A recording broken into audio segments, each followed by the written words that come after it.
जी हाँ, आप देख रहे तेज़ बिहार में मोहम्मद इखलाक उर्फ राजू। आप लोगों के सामने आज बहुत बड़ी घटना लेकर के आया हूँ।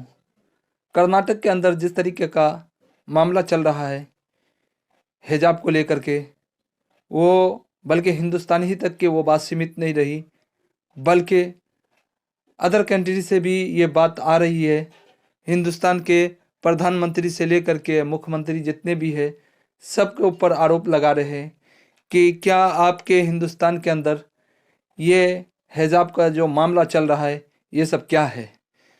पहले के दौर में था छुआछूत, जैसे हिंदुस्तान के अंदर छुआछूत चलता था, अब उससे भी बदतर हमारा हिंदुस्तान हो गया है। एक दौर था कि छुआछूत मानते थे लोग, एक दूसरे से हाथ नहीं मिलाते थे, एक दूसरे से बात नहीं करते थे, एक दूसरे के सामने कुछ का अच्छे कपड़े पहन करके नहीं जाते थे।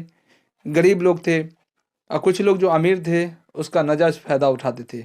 मगर फिर से एक दौर ख़त्म होने के बाद एक समय ऐसा आया था कि ये सब भेदभाव कुछ भी नहीं था, मगर फिर से अभी राजनीतिक के वजह से फिर से ये भेदभाव अब जब भगवा पहन करके कॉलेज में जैसे पहुँचे, जय श्री राम का नारा लगाने लगे, वहीं मुस्लिम लड़की ने अल्लाह अकबर का नारा लगाने लगे। और उन्होंने क्या बताई है वो सुनिए कि क्या बता रही है कि जैसे मेरे सामने कोई ऐसी मुसीबत आती है, अब मैं अल्लाह अकबर का नाम लेती हूँ तो मुझे हिम्मत मिलता है। उसकी हिम्मत की दाग देनी पड़ेगी कि काश इतने लोग के बीच में अकेली सिंगल एक लड़की होकर के अल्लाह अकबर का नारा लगाए।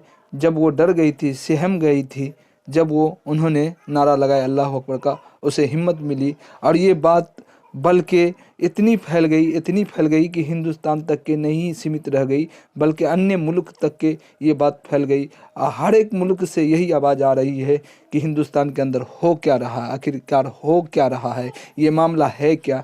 किसी के हिजाब के ऊपर इस तरीके की टिप्पणी नहीं होनी चाहिए।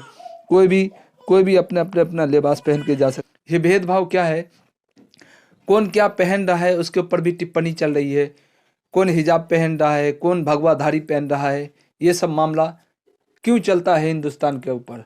हिंदुस्तान के ऊपर ये बातचीत नहीं चलती है कि किसको रोज़गार मिल रहा है, किसको रोज़गार मिलना चाहिए, कौन व्यक्ति भूखा है, कौन व्यक्ति को रोज़गार चाहिए, कौन व्यक्ति को अनाज चाहिए, कौन व्यक्ति को आहार चाहिए, कौन व्यक्ति को मकान चाहिए। ये सब बात नहीं चल रही है, बल्कि बात चल रही है पहनावे और ओढ़ावे के ऊपर, कपड़े के ऊपर भी टिप्पणी चल रही है। तो हमारा हिंदुस्तान कहाँ जा रहा है आज के डेट में, वो हम लोगों को चिंता करने की बात है। जो हमारा देश, जिसे हम लोग महान भी कहते हैं, मगर कुछ लोग हैं इस देश को महान अब रहने देने को नहीं चाह रहे हैं कि ये देश किसी तरीके से बर्बाद हो, आपसी विवाद हो, आपस में सब लड़ झगड़ जाए। हिंदू, मुस्लिम, सिख, ईसाई, क्रिश्चियन, बुद्ध, जैन, ये सब क्या चल रहा है हिंदुस्तान के अंदर, बहुत चिंता करने की बात है। जो हमारा हिंदुस्तान एक सेकुलरिज्म है और उसके बारे में लोग कहते हैं कि यहाँ सब भाई है, ये हर एक कौम एक साथ मिल कर के रहते हैं, मगर यहाँ तो आज के डेट में आपको देखने को मिलेगा कि एक दूसरे से सब नफ़रत कर रहे हैं। क्यों नफ़रत कर रहे हैं? ये सब राजनीतिक की वजह से हो रही है। सब अपने कुर्सी पाने की वजह से, सब जितने भी अपने सपोर्टर है, अपने जितने कार्यकर्ता है, उनको एक दूसरे को चढ़ाते हैं कि आप ऐसी टिप्पणी करो, आप इसके ऊपर बयान करो, आप इसके खिलाफ जाओ, आप इसके ऊपर जो है से हमला करो। ये सब क्या चल रहा है हिंदुस्तान के ऊपर। आप सोचिए कि हिंदुस्तान हमारा जा कहाँ रहा है। आज के डेट में कोई ऐसी व्यक्ति नहीं है जो बात करे कि हमारा हिंदुस्तान जा कहाँ रहा है। कुछ लोग हैं जो हमारे बुद्धिजीवी लोग हैं, वो बात करते हैं कि हमारा हिंदुस्तान को आज कहाँ ले जाया जा रहा है। आज हमारे हिंदुस्तान को बंटवारा करने की बात चल रही है। आज हमारे हिंदुस्तान को न शिक्षा की बात होती है, न स्वास्थ्य की बात होती है, न रोज़गार की बात होती है, न घर मकान की बात होती है। तो यहाँ सिर्फ बात होती है जाति पाति, धर्म, कपड़े लत्ते, ये क्या हिजाब, ये सब के ऊपर बातचीत चल रही है। आप कोई बच्चे अगर स्कूल आ या कॉलेज जा रही है तो क्या उनके हिजाब पहन करके जाती है, तो इस पे भी टिप्पणी चल रही है। और सारी दुनिया से यही आवाज़ उठ रही है कि क्या हिंदुस्तान के अंदर अब इतने ही रह गया है कि किसी के पहनावे ओढ़ावे के ऊपर ये बातचीत चले, किसी के हिजाब के ऊपर बात चले। तो कहीं ना कहीं ये बहुत बड़ी दुर्भाग्य की बात है हमारे हिंदुस्तान के लिए, हमारे हिंदुस्तान के जितने भी व्यक्ति हैं सभी के लिए। तो मैं तो यही कहूँगा हिंदुस्तान सरकार से कि ये सब क्या चल रहा है, ये सब नहीं होना चाहिए। आप रोज़गार की बात कीजिए, आप शिक्षा की बात कीजिए, आप स्वास्थ्य की बात कीजिए, आप लोगों को रोज़गार देने की बात कीजिए।